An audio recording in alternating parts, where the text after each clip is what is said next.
Hello, what's up mga kalakotsero? For today's video ay pupuntahan natin ang Heaven's Peak, isa sa kilalang tourist spots na matatagpuan dito sa Ormoc City. Ano pang iniintay nyo? Tara! Mula Valencia, nagbiyahe ako ng halos 30 minutes para marating ko itong rotonda papunta dito sa Barangay Kabintan kung saan matatagpuan ang Heaven's Peak. Sa halos 30 minutes kong pagmumotor, narating ko itong Barangay Milagro.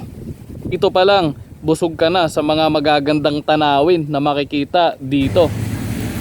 Ikta-iktarya kasi yung mga lupain na andito, na yung mga nakatanim, puro halaman, gulay at iba't ibang uri na mga bulaklak.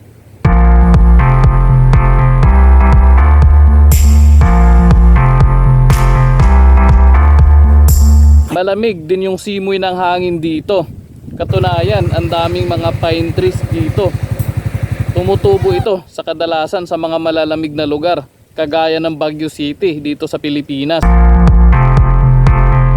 Ayan, sa halos isang oras ng pagmumotor natin, narating natin itong Heaven's Peak. Bago ka makapasok sa Heaven's Peak, kailangan mo munang magbayad ng 50 pesos. Kailangan mo munang magbayad ng entrance fee para ka makapasok at makita kung gaano kaganda dito sa loob ng Heaven's Peak. Tara! Pagpasok ko pa lang, ito na agad ang bumungad sa akin. Makikita dito ang iba't ibang kulay ng mga bulaklak na halos first time ko itong nakita sa buong buhay ko. Ang pribadong loting ito ay sumusukat lang naman ng 2 hektarya. Kalahati dito ay halos puro halaman at iba't ibang bulaklak ang nakatanim dito. Nagbabawal pala dito ang pagpitas ng anumang uring bulaklak na makikita dito.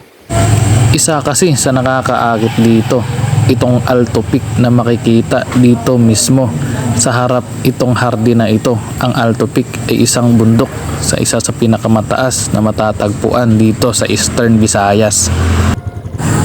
Bakit nga ba tinawag na Heaven's Peak itong lugar na ito?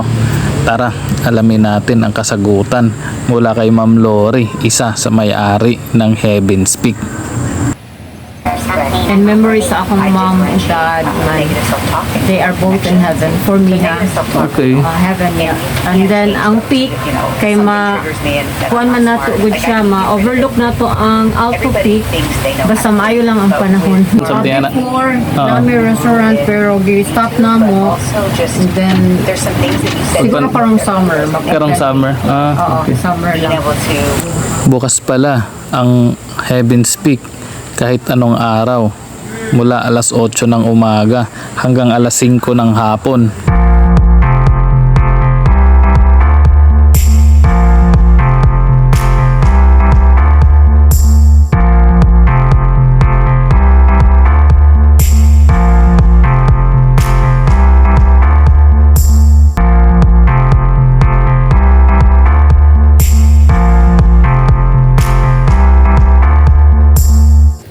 Sa ating paglilibot, medyo lumakas ng ulan mga kalakotsero. Kaya hanggang dito na muna. Sana nagustuhan nyo itong bidyong ito. Huwag kalimutang i-follow at i-share. I-like na din ang page natin para ma-update ka sa mga susunod natin na video kagaya nito.